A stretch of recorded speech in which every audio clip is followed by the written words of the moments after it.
All right, I'm here kicking it in the London Real Man Cave. This is my home where I can kind of get a little separation from the girls and sit back and get a bit of work done. You can see a few London Real former guests there on the wall. Neil deGrasse Tyson, Mr. Dan Pena. And this guy back here, actually, funny enough, is a guy named Claudio Coelho.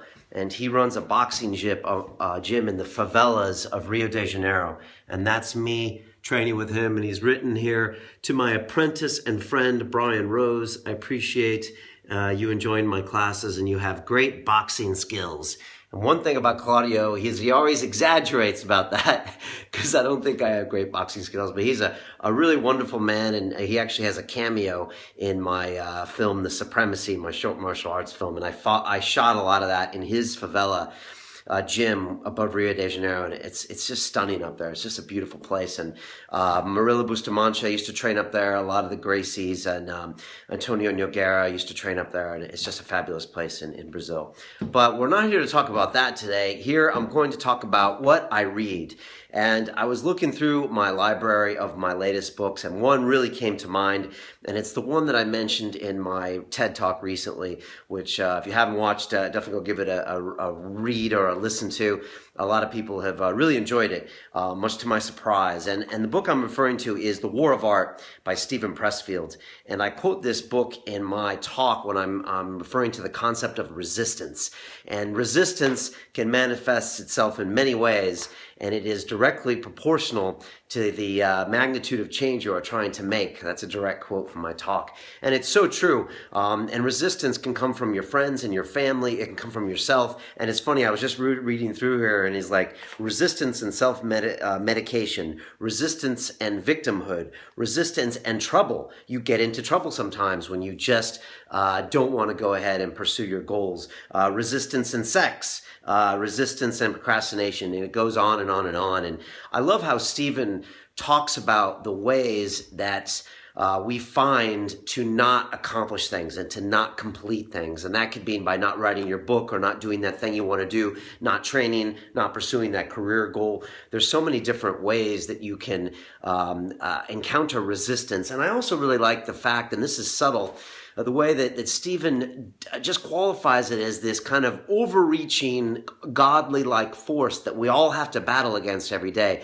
And I love that because that way you don't say, oh, it's my friends, or it's my mom, or it's my wife that's making this not happen. And that makes you a victim when you do that. What it does instead is it says, look, this is everywhere, so let's fight it. And let's fight it as a force that doesn't have a face and doesn't have a name. And I really like that because it means that we can kind of go try to slay this dragon, and it doesn't have to be about someone else or something else, but it's everywhere. And so I like that idea. And I think it's something that you can use in your life every day. This is a great book. It's a short read. Really, some of the chapters are like 1 page long in here. And just like bam, bam, bam.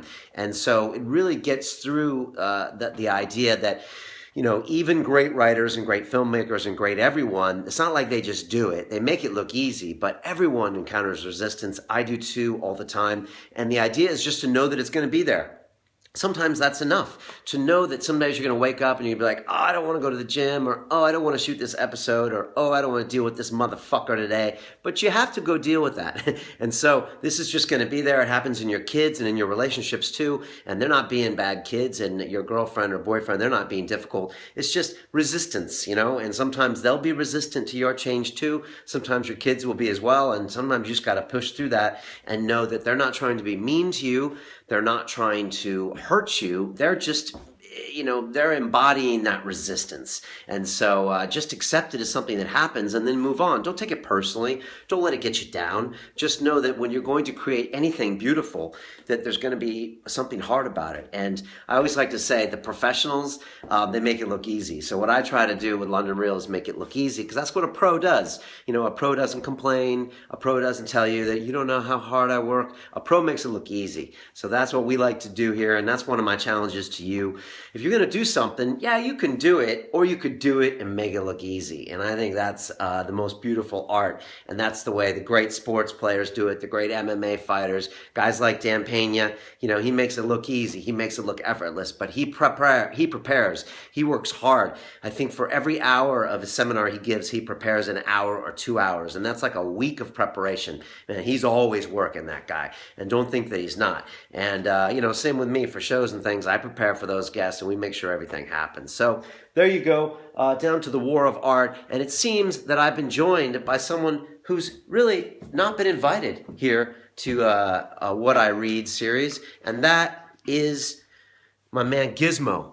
And Gizmo is making his first appearance on London Real. You know, he's a ragdoll cat.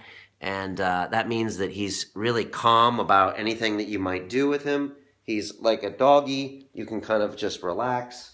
And he just doesn't really care what you do with him. So he's a genetic mutation. Look it up, ragdoll. But that's it. Peace from the man cave. And pick up that copy of War of Art. That's it. Take care.